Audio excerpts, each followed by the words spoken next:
Estamos en una época científica, pero esta ciencia, en lugar de ponernos en dificultades teológicas, nos ayuda, nos ilumina, porque toda verdad es parte del conocimiento humano, vista la realidad desde diversos puntos de vista.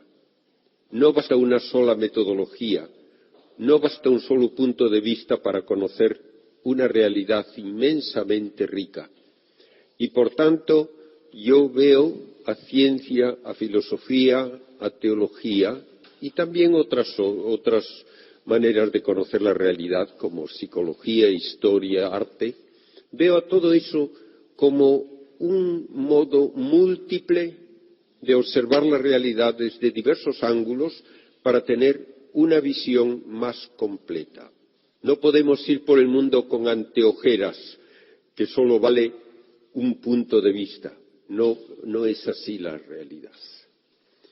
Y la realidad científica tiene mucho que ayudarnos, o con qué ayudarnos, en el mundo de la filosofía y de la teología. Yo he dado clases durante 32 años de filosofía de la naturaleza con el nombre Metafísica de la Materia. Eso era lo que yo enseñaba. La materia la puede estudiar la física, pero hay preguntas que van más allá, son metafísica de la materia. El hombre es materia y espíritu. Por lo tanto, para conocer al hombre, cuanto más conozca la materia, también mejor puedo comprender lo que es la realidad humana. Nuestra fe trata de la persona humana precisamente como una realidad del orden material, hasta el punto de atreverse a decir, como decimos en el prólogo del Evangelio de San Juan, Dios, el Verbo, se hizo carne, no se disfrazó de carne, no tomó carne de una manera más o menos pasajera, se hizo carne para siempre. Y cuando ahora adoramos el cuerpo de Cristo, adoramos materia. Y el cuerpo de Cristo no puede ser otra cosa que una estructura material, y está en el trono de Dios, adorada por ángeles. De modo que tenemos que saber de qué hablamos cuando hablamos de la encarnación, cuando hablamos de la muerte de Cristo y de su resurrección. Y si no entendemos lo que es la materia, como lo da la ciencia moderna, estamos realmente hablando sin darnos cuenta del significado de lo que decimos. Hoy, en cambio, quiero comenzar con algo más básico, hablando de ciencia como un proceso cognoscitivo y hablando de fe. Y en ambos casos estamos hablando de lo que es propio de una persona, que filosóficamente significa un sujeto inteligente y libre. Este es el concepto de persona. Somos personas porque somos inteligentes, que quiere decir no un modo de proceder, sino un modo de conocer, y somos libres. Y eso sí es un modo de proceder que debe basarse en lo que conocemos. Uno no puede actuar libremente si no sabe lo que hace. Uno no puede actuar libremente si tiene información equivocada. Por tanto, de lo que conocemos debe fluir la capacidad de actuar libremente y, por tanto, responsablemente, que es lo propio del sujeto que llamamos persona.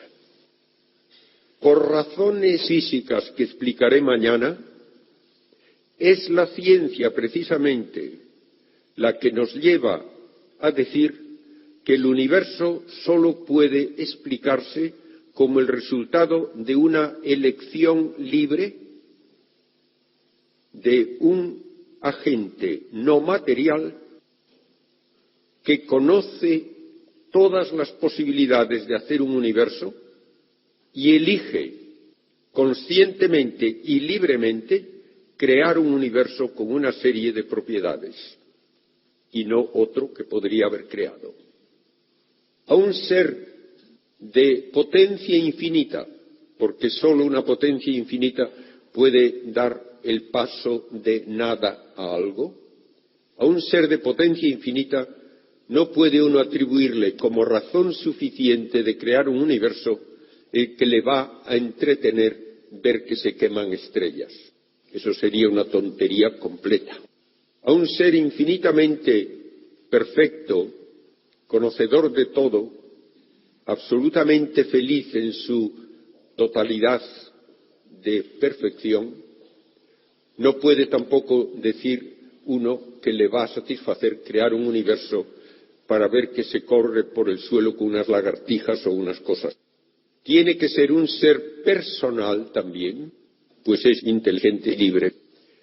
Y la única razón de crear tiene que ser la búsqueda de establecer relaciones personales con otros seres inteligentes y libres que puedan finalmente participar de su felicidad.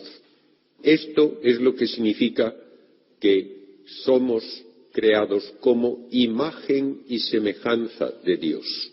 Imagen y semejanza, no por una especie de semejanza corporal, sino una semejanza de actividad. Podemos también conocer y amar libremente. Y entonces podemos establecer una relación personal con el Creador. El Creador no va a ser representado, como en algunas filosofías, como una especie de fuerza ciega de la naturaleza, no. Ni va a ser tampoco representado, como en mitologías clásicas, como una especie de superhombre tan limitado en algunas cosas como nosotros y más bruto y más capaz en otras. No. El ser capaz de crear tiene que ser infinitamente superior a todo lo que nosotros experimentamos, tiene que ser literalmente sin limitación alguna, ni siquiera una limitación temporal, porque todo aquello que está en el tiempo porque es cambiante, y el ser infinito no puede cambiar. Lo infinito tiene toda su realidad y no puede adquirir nada nuevo ni perder lo que tiene. Esa es la razón de que hablemos de esta inmutabilidad del Creador. Sabiendo, pues, que lo que nos define como personas es la inteligencia, la capacidad de conocer, podemos preguntarnos, primero, ¿cómo conocemos la realidad? Si se puede obtener conocimiento cierto y verdadero, y segundo, ¿cuáles son los medios para obtener este conocimiento? Tiene Einstein una frase que debería grabarse en oro en cualquier sitio donde se hace un trabajo intelectual como una universidad. Y dice, toda ciencia, para ser posible, presupone dos convicciones previas. La primera, que el mundo existe objetivamente, que quiere decir que no depende de que a mí me guste o no me guste, que no depende de culturas, que no depende de condicionamientos ni de votos democráticos. El mundo existe objetivamente y el trabajo científico es intentar conocer esa realidad como es, me guste o no me guste. No hace muchos años, un científico que iba a trabajar al Centro de Investigaciones Atómicas y Nucleares del CERN, en Suiza, decía, nosotros vamos allí como Moisés al Sinaí, a que nos den las tablas de la ley, no vamos a inventarlas nosotros. Vamos a ver lo que la naturaleza hace. Y muchas veces hará algo que nos sorprende y que no entendemos, pero vamos a ver lo que hace. Se ha dicho históricamente que hay una razón profunda por la cual no se produjo ciencia, en el sentido estricto de la palabra, en ninguna de las grandes culturas del Oriente. No hubo ciencia en la India, no hubo ciencia en la China, no hubo ciencia en el Japón. ¿Hubo tecnología? Sí. ¿Hubo arte? Sí. ¿Hubo filosofía? Sí. Pero no hubo ciencia. ¿Por qué no? Porque no creían que el mundo es algo real, objetivo. Ah, no, es una cosa que yo tengo en mi cabeza. Y quién sabe lo que piensa otro. Entonces estudiar la materia no vale la pena. Y no la estudiaron. Todavía más limitante para sus estudios fue que desecharon la segunda condición que Einstein menciona. La ciencia es posible porque la realidad no puede ser contradictoria, no puede ser absurda. Y esto quiere decir que si yo digo esto es un libro y otro dice eso no es un libro, necesariamente uno de los dos se equivoca. No puede haber un sí y un no acerca de lo mismo al mismo tiempo y desde el mismo punto de vista. Estos dos principios y uno más son las bases del pensar racional. El principio de identidad, el primero, me dice que las cosas son lo que son y la verdad es encontrar una descripción correcta de lo que son. No es algo que me invento. La verdad es la adecuación del entendimiento a la realidad. Y como he dicho ya varias veces, me guste o no me guste. Y por eso no hay una física distinta para un chino y para un alemán y para un español y para un americano, no. Y porque las cosas son lo que son, hacen lo que hacen. Esto, que es una explicación en lenguaje vulgar, se dice con una frase más académica, que la naturaleza de las cosas es su esencia como fuente de actividad. Esto es lo que llamamos la naturaleza de una cosa. Lo que la cosa es determina cómo actúa. Y cuando se hace ciencia, se constata, no se inventa, se constata que las cosas actúan de una manera concreta y a eso llamamos una ley de la naturaleza, que no es una norma que nadie impone, sino que es una constatación universalizada de que la naturaleza actúa así. Y por eso en física toda definición es lo que llamamos una definición operativa. ¿Qué es un electrón? Es algo que actúa así, que tiene tanta inercia, que tiene tanta carga eléctrica, que tiene tal tipo de spin, lo que sea. Conocemos lo que las cosas son solo por su actividad, no tenemos una intuición de su esencia.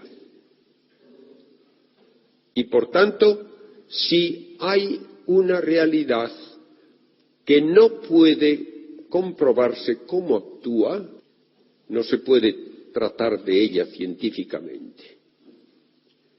Más aún, si ahora uso la palabra ciencia, como se usa en nuestro lenguaje moderno, en que hablo de un edificio de ciencias en una universidad y un edificio de humanidades, ¿qué espero que se trate en el edificio de ciencias?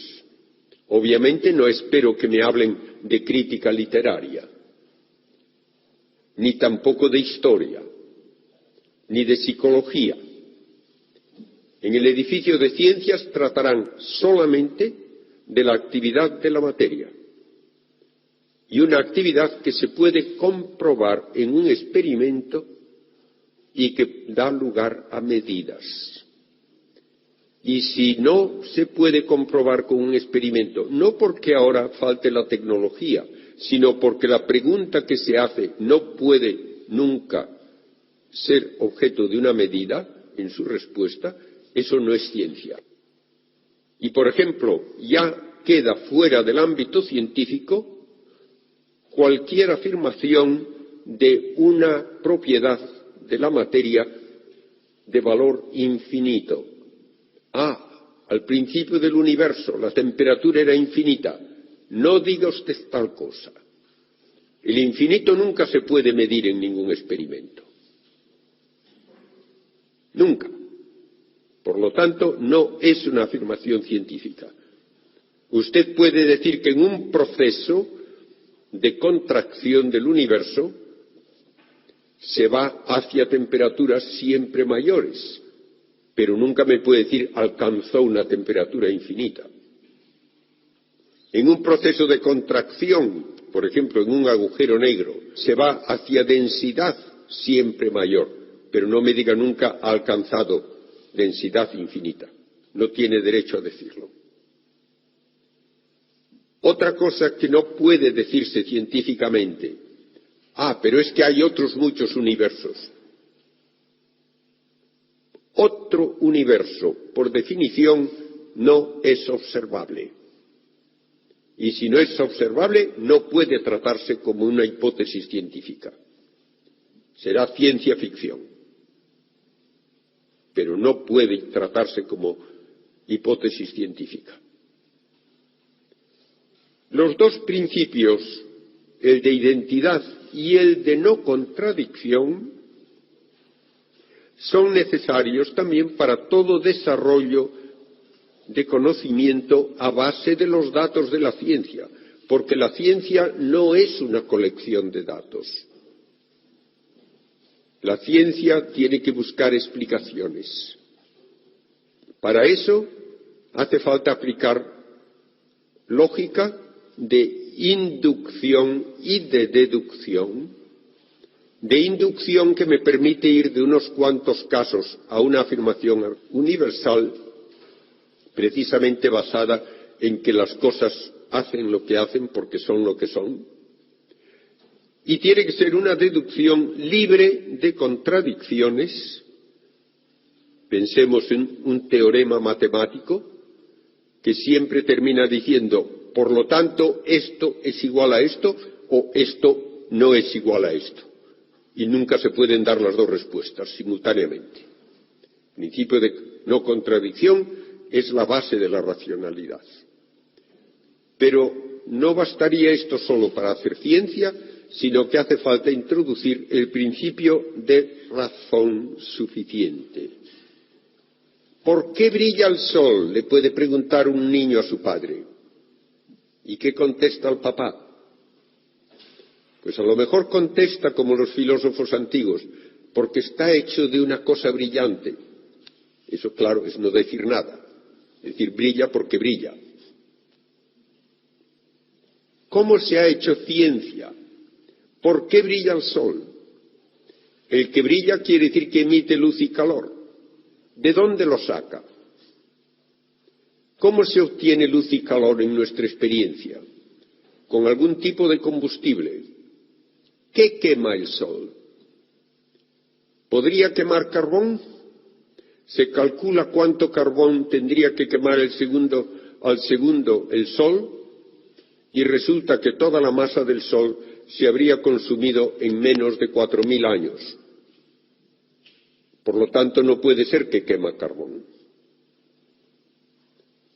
¿Podría servir que un gas, cuando se comprime, se calienta? Se hace el cálculo, daría para unos millones de años, pero tampoco basta. Porque sabemos que hay vida en la Tierra desde hace 3.500 millones de años y el Sol se hubiese apagado en pocos millones. La solución vino cuando se descubrió la energía nuclear. ¿Por qué brilla el Sol? Porque es un reactor nuclear. Y en una reacción nuclear, por kilo, se produce 1 millón de veces más energía que quemando carbón. Entonces vale. El Sol no ha durado miles de años, ha durado miles de millones de años y todavía le queda tiempo. Si no se busca una razón suficiente, no se puede hacer ciencia. Y esto es parte de todo pensar racional. Por desgracia, esto se olvida hoy mucho. Dentro de la especie de mentalidad light que hay hoy, que comienza negando que hay una verdad, todo es materia de opinión, así. Y cuando usted siente los síntomas de un cáncer, le pide la opinión a un delantero del Deportivo de La Coruña. Ah, no, se lo pido al mejor médico que encuentro. Entonces no todas las opiniones valen igual. Ah, bueno, claro, no, en este caso no. ¿Y en los demás qué? Y la otra estupidez es el dar como razón suficiente porque sí. ¿Por qué existe el universo? Porque sí. ¿Por qué aparece la vida? Porque sí. Eso no le satisface ni a un niño de 2 años. Lo que pasa es que como decir un porque sí así tan palmario suena un poco como ridículo, que lo es, se disfraza el porque sí. Se usa otra palabra que parece más elegante. ¿Por qué existe el universo? Por azar. ¿Por qué aparece la vida? Por azar. ¿Por qué aparece el hombre? Por azar. Y dígame, ¿qué demonios es el azar? ¿Es una propiedad de la materia? Ah, no. ¿Lo puede usted medir con algún voltímetro o con algo en el laboratorio? Ah, no. ¿Qué es entonces eso como razón? Es una estupidez como una casa, que es lo que es. Así pues, tomemos en serio lo que es la racionalidad humana, principio de identidad, base de la objetividad científica, principio de no contradicción, no todo vale, y principio de razón suficiente. Hay que buscar una razón explicativa de todo. Si no, no se hace ciencia. Ningún científico puede escribir que esto ocurre porque sí. Ah, no. Bien, si esto es ciencia y trata solo de lo que es la materia y de cómo actúa, entonces, ¿qué dice la ciencia? Me preguntan a veces acerca de la existencia de Dios. Respuesta, no dice nada, porque no le toca. Y quedemos claros en esto. La ciencia solo puede hablar de lo que compruebe con un experimento o de dar razón de un proceso físico basándose en otro estado físico anterior. Nada más. La ciencia no tiene ningún instrumento para determinar que Dios existe o no existe. Incluso, la ciencia no tiene ninguna metodología para hablar, por ejemplo, de finalidad. ¿Para qué es esto? Ah, pues mire usted, puede servir, si usted quiere, pues para cazar una moza, puede servir para ponerlo en un estante como algo decorativo, puede servir para poner lápices sobre la mesa, puede servir para poner una florecita o puede servir para poner un líquido. ¿Para qué es? No lo puede demostrar nadie científicamente. Ni siquiera se puede demostrar para qué es algo tan obviamente con una finalidad como es un automóvil. No hay ningún proceso de laboratorio que pueda demostrar finalidad, porque la finalidad no es una propiedad medible y nadie puede poner en una ecuación tantos grados de finalidad. Esas preguntas, las más profundas, aun acerca de la materia, no pueden tratarse con el método científico. Y uno de los grandes físicos del siglo XX dice explícitamente, la pregunta más importante de todas es, ¿por qué hay algo en lugar de nada? ¿Por qué hay un universo? Pues no vale contestar un porque sí. ¿Por qué hay un universo? Esto no lo va a demostrar ninguna ecuación física, porque la física solo existe cuando ya hay materia, por su propia definición. Por lo tanto, la física no va a decir por qué hay la materia, y tampoco va a decir si la materia tiene o no una finalidad. No puede tratar de eso. Entonces va a haber lugar para otra nueva manera de estudiar la materia, que es un nuevo campo, la metafísica, que va más allá de la física. Y habrá preguntas de orden superior incluso a la metafísica, que serán preguntas de orden teológico. Ya lo creo que sí. Por eso, como he dicho, hace falta tener una mente suficientemente amplia en sus intereses para ver a la realidad desde diversos puntos de vista a diversos niveles. ¿Y cómo se adquiere el conocimiento verdadero en cualquier campo? Por uno de tres métodos: o por mi experiencia propia, o por mi raciocinio, o porque me lo enseñan. No hay otra manera más. El conocimiento no se hereda genéticamente. Se hereda programaciones instintivas, pero no conocimiento. Mi propia experiencia me enseña muy poco. Me puede enseñar, cuando soy un chiquillo, que debo mantener una distancia prudente con respecto a un fuego. Me enseñará que si quiero caminar sobre el agua, que no funciona. Me enseñará que algunas cosas son comestibles y otras no. Pero mi experiencia propia me da poco del conocimiento científico, menos todavía si va más allá. Mi propio raciocinio me añade otro nivel de conocimiento también muy limitado. Poco puede decir uno, eso fue una idea mía totalmente original. Totalmente original, casi no hay nada. ¿Cómo aprendo casi todo lo que sé? Porque me lo enseñan. Hablaba yo en una universidad en Bogotá a un grupo de estudiantes de ciencias y les hablaba también de ciencia y fe, y uno de ellos me dice, es que usted habla de la fe, pero claro, en cosas de religión eso no se puede demostrar. Entonces yo le dije, ¿usted cree en la teoría atómica? Y dice, claro que sí. Era un estudiante de física. ¿Y por qué? Porque está muy bien demostrada. Yo le dije, no, usted cree porque se lo han dicho. Usted no ha demostrado nada. Y si le suelto en el laboratorio no sabría demostrar nada.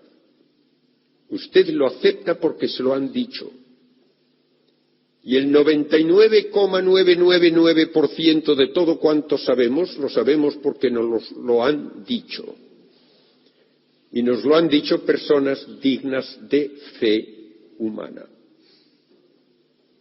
Eso es lo que significa, pues, nuestro proceso cultural y nuestros avances cognoscitivos, que nos apoyamos sobre lo que otros han conseguido. Lo decía Newton con una frase que le honra por su sencillez y verdad. Humilde, pero verdad. Si he visto más lejos que otros, es porque me apoyé sobre los hombros de gigantes que me precedieron. Esto lo puede decir todo el mundo. Y una vez decía Einstein también, cuando le preguntaban cómo trabajaba y que apuntaba las nuevas ideas que se le ocurrían o no, y él dijo, no, una idea es una cosa muy rara. Cuando uno tiene una nueva idea no necesita tomar notas para que no se le olvide, se da cuenta. Casi todo lo que conocemos lo conocemos por fe humana. Y esta fe humana es tan potente como fuente de conocimiento que es superior en su certeza a mi experiencia. y también se aplica a cosas que no entiendo. Y estoy hablando solo del ámbito científico y del ámbito humano. ¿Qué me dice mi experiencia? Que esta cosa es dura, sólida, la mesa también es dura y sólida y por eso esto no pasa a través de la mesa. Y que mi mano es dura y sólida y tampoco pasa a través de la mesa. ¿Y qué me dice la teoría atómica? Que estoy equivocado, que mi mano no es dura y sólida y el vaso tampoco y la mesa tampoco, que son nubes inmensas de partículas ultra microscópicas moviéndose a una enorme velocidad en un vacío casi total. Y que esta mesa, si le quitase el vacío, no la vería ni al microscopio. ¿Y a qué creo? ¿A mi experiencia o a la teoría atómica? A la teoría atómica. ¿Por qué? Porque me lo han dicho personas dignas de fe. Contra mi experiencia prefiero la certeza de esa fe humana. Y eso en cosas que no entiendo también. Y para que no creáis que es que yo digo de no entenderlo yo, uno de los físicos más eminentes del siglo XX, el doctor Richard Feynman, premio Nobel, profesor de premios Nobel, tiene una frase que da pausa a quienes quieren hacerse sábelotodos. Dice, puedo afirmar sin miedo a que nadie me contradiga que no hay nadie en el mundo que entienda la mecánica cuántica de la física moderna. Y él había contribuido mucho a la mecánica cuántica y confiesa que no la entiende. Así es. De modo que me da certeza este conocimiento recibido de otros, mucho mayor que cualquier experiencia o raciocinio mío. Y si esto es verdad en el ámbito de la ciencia, y no puedo entender a la materia, que es lo que más puedo pensar será inteligible, que alguien se asuste de que no podemos entender la Trinidad, me parece estúpido. Porque si no me entiendo a mí mismo y no entiendo a la materia, pobre sería Dios si lo mido por lo que yo puedo entender. Tenemos ya una base, pues, de lógica, metodología y limitaciones de lo que da de sí el conocimiento humano y también una apertura a un modo de conocer que me completa a mí con el conocimiento de otros y que es el único modo por el que puedo conocer el pasado. Porque el pasado, precisamente porque ya no existe, no lo puedo observar. Y no se puede deducir de un raciocinio matemático. El pasado solo se puede conocer por testimonio. Y ahora entra aquí y tengo que añadir unos minutos pocos a lo que estoy gastando del tiempo total, porque si no me quedaría muy incompleta esta primera presentación. Usamos la palabra fe y no he visto todavía nunca a nadie, ni profesor siquiera de seminario, que haga una distinción clara de tres significados que tiene la palabra fe. Y si no se distinguen, se dicen muchas burradas y hasta herejías, incluso por profesores de seminario. ¿Qué significa la palabra fe? Primariamente, significa conocimiento recibido de otros, nada más.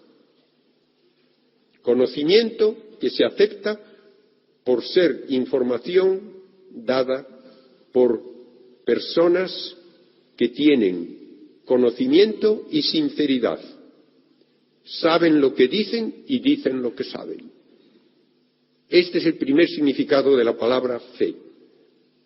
Como he dicho, solo por fe humana puedo conocer la historia. ¿En qué se basa el cristianismo? En hechos históricos. No se basa en filosofía de nadie, ni se basa en lo que siento dentro. Que cuando tengo un dolor de estómago, lo único que siento es el dolor de estómago, pero no pierdo la fe por eso. Primeramente, por fe humana histórica, necesito pruebas de que existió Cristo hace 2000 años, de lo que hizo, de lo que enseñó, incluyendo pruebas de sus milagros, y si no tengo pruebas, el aceptar el cristianismo sería irracional. Y Dios, que me ha hecho racional, no puede pedirme que deje de serlo para acercarme a Él. Y por eso el Catecismo de la Iglesia Católica, hablando del milagro, lo dice explícitamente. Dios, para acomodarse a nuestra naturaleza racional, ha dado pruebas de su actividad y de la misión de Cristo mediante milagros. Necesito pruebas, por lo tanto, de que Cristo existió como las necesito de que existió Sócrates. Y necesito pruebas de lo que Cristo enseñó como las necesito de lo que enseñó Sócrates. Y ninguno de los dos escribió nada, solamente lo sabemos por sus discípulos. Y necesito pruebas de lo que Cristo hizo, incluyendo los milagros, como necesito pruebas de lo que hizo Julio César. Y por eso Cristo presenta los milagros como prueba de su capacidad de enseñar con autoridad divina. Y por eso les dice a los fariseos, si yo no hubiese venido y no hubiese hecho cosas que nadie jamás ha hecho, no tendríais pecado. Pero las hice, las visteis y no creéis, no tenéis disculpa. Cristo se apoya en sus milagros como prueba de que tiene autoridad de enseñar, y esos milagros son indiscutibles en lógica alguna. Las supuestas explicaciones de los milagros son de ese nivel de imbecilidad que he dicho con esos ejemplos. Entonces me dicen los protestantes y los influidos por los protestantes, es que entonces la fe no es un acto libre. No, no es un acto libre lógicamente, es un acto necesario lógicamente, porque si no, no sería racional. Lo que pasa es que por prejuicios alguien puede negar aún lo más obvio racionalmente, sí. Como decía uno, nada menos, me lo contaba un profesor de la Gregoriana alemán, padre Hubert, que el gran gurú de la psicología, el filósofo Jung, decía, hablando de un milagro, tiene todas las pruebas históricas que uno pueda pedir. Pero como si se admite hay que aceptar a Dios, hay que negarlo. Y se acabó. Tienen los americanos una frase cínica que describe este estado de ánimo. Yo ya tengo mis ideas, no me confunda usted con hechos. Pues esta actitud es precisamente la que Cristo echa en cara a los fariseos. ¿Qué dice el Evangelio es la actitud de los fariseos? Este hombre hace muchos milagros, hay que matarlo. Así. Entonces la fe se puede dar con pruebas, debe darse con pruebas. Y el primer artículo del credo, creo en Dios Padre Todopoderoso, Creador de cielo y tierra, el Concilio Vaticano I definió como dogma que representa la posibilidad de alcanzar la certeza del Creador por razonamiento humano. De modo que si lo puedo razonar y puedo llegar a esa certeza, que no me digan que la fe no puede tener pruebas. Segundo significado de la palabra fe. Cuando alguien habla de un médico y dice, yo tengo mucha fe en ese médico, que me va a curar de unos dolores que tengo que me están haciendo la vida imposible, ¿de qué está hablando?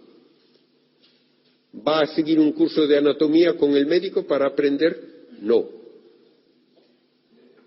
Cuando otro dice, yo tengo mucha fe en este método gimnástico, ¿qué? ¿De qué habla? Es la fe como confianza que le lleva a uno a poner su vida de acuerdo con lo conocido. Eso sí.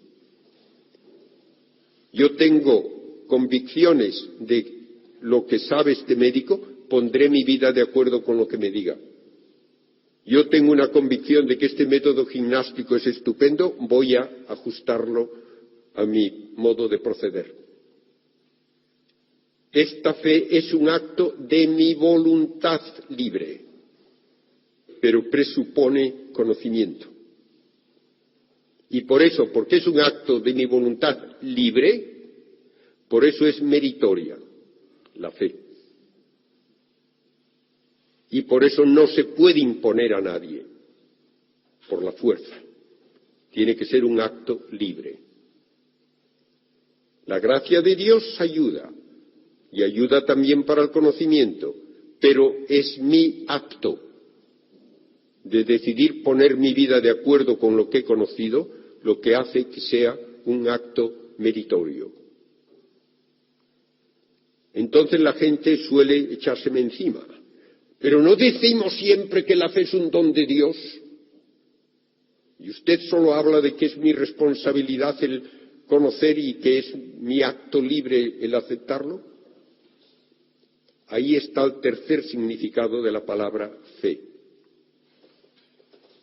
A un bebé se le bautiza y en el bautismo recibe la virtud teologal de la fe. ¿Aprende algo el bebé? Nada. ¿Hace algún acto libre? Tampoco. Se le da gratuitamente por parte de Dios una semilla de divinidad, un injerto de divinidad en su ser humano. Por ese injerto de divinidad que debe crecer con una formación adecuada, por eso solo se bautiza a quien va a tener una formación cristiana, ese injerto irá creciendo con los sacramentos y las buenas obras, transformando al ser humano en hijo de Dios para participar eternamente de la felicidad de Dios. Esto es lo que es regalo de Dios y solo puede ser regalo de Dios, porque solo Él puede dar la participación en su propia vida. De modo que tenemos la fe en tres niveles: de conocimiento, por fe humana, de hechos históricos. Entonces acepto la predicación de Cristo, que ya me da fe divina, porque es verdad dada por Dios. Viene luego la aceptación en mi vida de esas consecuencias de lo que he conocido, un acto libre de mi voluntad, y entonces pido el bautismo y se me da la fe como virtud teologal. Pero como virtud es un motivo o algo activo que va a producir resultados porque tiene una actividad propia. Por eso le llamamos virtud. No le llamamos conocimiento ni le llamamos acto mío. Es un algo con propiedades activas que me va transformando en hijo de Dios, que me va a hacer capaz de vivir como Dios eternamente. ¿Puede haber alguna contradicción entre esto y la ciencia? Absolutamente ninguna. Sería como decir que puede haber contradicción entre la mecánica del automóvil y el análisis literario del Quijote. Tratan de dos cosas distintas, señores míos. ¿Cómo va a haber contradicción? La ciencia trata solamente, como he dicho, del proceder de la materia comprobable con un experimento. ¿De qué trata la fe? Del plan de Dios para mí, de cómo yo he de llegar a participar de la vida de Dios eternamente. Si tenemos esto claro, creo que no tendremos dificultad alguna en compaginar ciencia y fe.